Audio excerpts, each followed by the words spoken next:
Hi friends, welcome back to my channel. ಎಲ್ಲರೂ ಹೇಗಿದ್ದೀರಾ? ಎಲ್ಲರೂ ಚೆನ್ನಾಗಿದ್ದೀರಾ ಅಂದ್ಕೊಂಡಿದ್ದೀನಿ. ನಾನು ಸಹ ಚೆನ್ನಾಗಿದ್ದೀನಿ.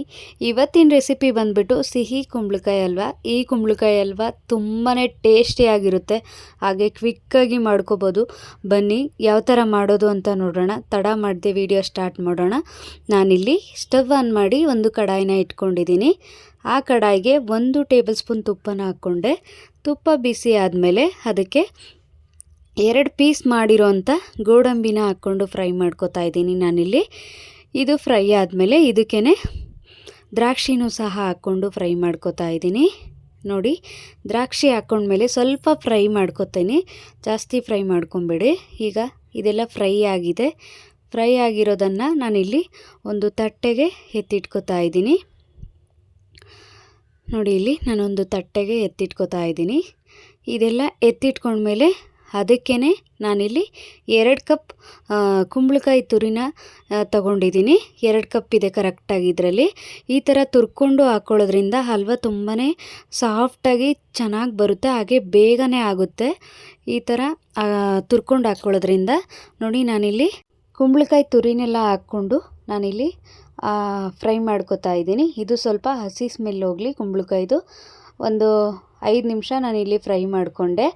ನಿಮಗೆ ಬೇಕು ಅಂದರೆ ಇನ್ನೂ 1 ಅಥವಾ 2 ಟೇಬಲ್ ಸ್ಪೂನ್ ತುಪ್ಪನ ಆ್ಯಡ್ ಮಾಡ್ಕೊಳ್ಳಿ, ಇನ್ನೂ ಸಖತ್ತಾಗಿರುತ್ತೆ. ಬಟ್ ನಂಗೆ ತುಪ್ಪ ಅಷ್ಟೊಂದು ಇಷ್ಟ ಆಗೋದ್ರಿಲ್ಲ, ಹಾಗಾಗಿ ನಾನು 1 ಟೇಬಲ್ ಸ್ಪೂನ್ ತುಪ್ಪದಲ್ಲೇ ನಾನಿಲ್ಲಿ ಫ್ರೈ ಮಾಡ್ಕೋತಿದ್ದೀನಿ. ಆದರೂ ತುಂಬಾ ಚೆನ್ನಾಗಿತ್ತು. 1 ಟೇಬಲ್ ಸ್ಪೂನ್ ತುಪ್ಪ ಇದ್ರೂ ಸಖತ್ತಾಗಿತ್ತು ಅಲ್ವಾ.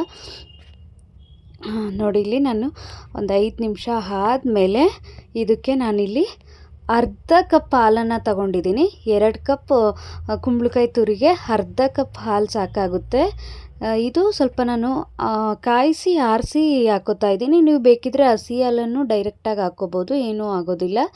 ನಾನಿಲ್ಲಿ ಮುಂಚೆಗೆ ತೊಗೊಂಬಂದು ಇಟ್ಟಿದ್ದೆ, ಅದು ಕಾಯಿಸಿದ್ದೆ. ಹಾಗಾಗಿ ಹಾಲನ್ನು ಹಾಕ್ಕೊಂಡ್ಮೇಲೆ ಫುಲ್ಲು ಲೋ ಫ್ಲೇಮಲ್ಲಿ ಇಟ್ಕೊಬೇಕು. ಲೋ ಫ್ಲೇಮಲ್ಲಿ ಇಟ್ಕೊಂಡಾಗ ಇದು ಚೆನ್ನಾಗಿ ಸಾಫ್ಟಾಗಿ ಬೇಯುತ್ತೆ. ಹೈ ಫ್ಲೇಮು ಮೀಡಿಯಮ್ ಫ್ಲೇಮ್ ಇಟ್ಕೊಂಡಾಗ ಹಾಲು ಬೇಗನೆ ಆವಿಯಾಗುತ್ತೆ, ಹಿಂಗೋಗ್ಬಿಡುತ್ತೆ. ಆವಾಗ ನಮಗೆ ಹಲ್ವಾ ಅಷ್ಟು ಟೇಸ್ಟಿಯಾಗಿ ಬರಲ್ಲ. ಹಾಗಾಗಿ ಫುಲ್ಲು ಲೋ ಫ್ಲೇಮಲ್ಲಿ ಇಟ್ಕೊಂಡು ನಾನಿಲ್ಲಿ ಒಂದು 5 ನಿಮಿಷ ಲಿಡ್ ಕ್ಲೋಸ್ ಮಾಡಿಕೊಂಡು ಮತ್ತೆ ಬೇಯಿಸ್ಕೊತಾ ಇದ್ದೀನಿ. ನೋಡಿ, 5 ನಿಮಿಷ ಆದಮೇಲೆ ಈ ಥರ ಇದೆ. ಯಾವುದೇ ಥರ ಹಾಲು ಜಾಸ್ತಿ ಹಿಂಗಿಲ್ಲ, ಇನ್ನೂ ಸ್ವಲ್ಪ ಇದೆ. ನೋಡಿ, ಈ ಥರ ಇದ್ದರೆ ಓಕೆ. ಈ ಥರ ಇದ್ರೇ ಹಲ್ವಾ ತುಂಬ ಚೆನ್ನಾಗಿ ಬರುತ್ತೆ. ಈಗ ಅದೇ ಕಪ್ಪಲ್ಲಿ 1/4 ಕಪ್ಪಷ್ಟು ನಾನು ಸಕ್ಕರೆನ ತಗೋತಾ ಇದ್ದೀನಿ. ಈ 1/4 ಕಪ್ ಕರೆಕ್ಟಾಗಿ ಮೆಜರ್ಮೆಂಟು ಕರೆಕ್ಟಾಗಿರುತ್ತೆ ಹಲ್ವಾದು. 1/4 ಕಪ್ ಹಾಕ್ಕೊಂಡ್ರೆ, ಯಾಕಂದರೆ ಇದು ಕುಂಬಳಕಾಯಿನಲ್ಲಿ ಆಲ್ರೆಡಿ ಸ್ವೀಟ್ ಇರೋದ್ರಿಂದ ನಮಗೆ 1/4 ಕಪ್ ಸಕ್ಕರೆ, ಜಾಸ್ತಿ ಸಕ್ಕರೆನೂ ಅನ್ಸಲ್ಲ, ಕಡಿಮೆ ಸಕ್ಕರೆನೂ ಅನ್ಸಲ್ವ, ಸ್ವೀಟು ಅನ್ಸಲ್ಲ. ಹಾಗಾಗಿ ಕರೆಕ್ಟಾಗಿರುತ್ತೆ. ಈ ಮೆಜರ್ಮೆಂಟಲ್ಲಿ ಒಂದ್ಸರಿ ಟ್ರೈ ಮಾಡಿ, ತುಂಬಾ ಟೇಸ್ಟಿಯಾಗಿ ಬರುತ್ತೆ. ಸಕ್ಕರೆ ಹಾಕಿದ್ಮೇಲೆ ಸ್ವಲ್ಪ ನೀರು ಥರ ಬಿಟ್ಕೊಳ್ಳುತ್ತಲ್ವ, ಅದು ಸ್ವಲ್ಪ ಆವಿಯಾಗೋವರೆಗೂ ನಾನಿಲ್ಲಿ ಫ್ರೈ ಮಾಡಿಕೊಂಡು ಬೇಯಿಸ್ಕೊತಾ ಇದ್ದೀನಿ.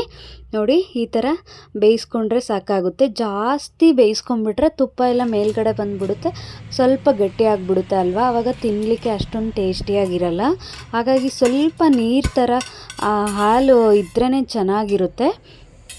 ಈಗ ಫೈನಲಿ ಎಲ್ಲ ಆಯಿತು, ರೆಡಿ ಆಯಿತು. ಅದಕ್ಕೇ ನಾನಿಲ್ಲಿ ದ್ರಾಕ್ಷಿ ಗೋಡಂಬಿನ ಫ್ರೈ ಮಾಡಿ ಎತ್ತಿಟ್ಕೊಂಡಿದ್ನಲ್ವ, ಅದನ್ನು ಹಾಕ್ಕೊಂಡು ಮಿಕ್ಸ್ ಮಾಡ್ಕೊತಾ ಇದ್ದೀನಿ. ಮಿಕ್ಸ್ ಮಾಡಿಕೊಂಡು ಒಂದು ಬೌಲ್ಗೆ ಸರ್ವ್ ಮಾಡಿಕೊಂಡೆ. ನೋಡಿ, ಎಷ್ಟು ಸಾಫ್ಟಾಗಿತ್ತು, ತುಂಬಾ ಟೇಸ್ಟಿಯಾಗಿತ್ತು. ಈ ರೆಸಿಪಿ ಇಷ್ಟ ಆದರೆ ಒಂದೇ ಸರಿ ಟ್ರೈ ಮಾಡಿ, ಹೇಗೆ ಬಂತು ಅಂತ ಕಮೆಂಟ್ ಮಾಡಿ. ಹಾಗೆ ಇನ್ನೂ ಯಾರು ನನ್ನ ಚಾನಲನ್ನು ಸಬ್ಸ್ಕ್ರೈಬ್ ಮಾಡ್ಕೊಂಡಿಲ್ಲ, ಪ್ಲೀಸ್ ಸಬ್ಸ್ಕ್ರೈಬ್ ಮಾಡ್ಕೊಂಡು ನೋಡಿ.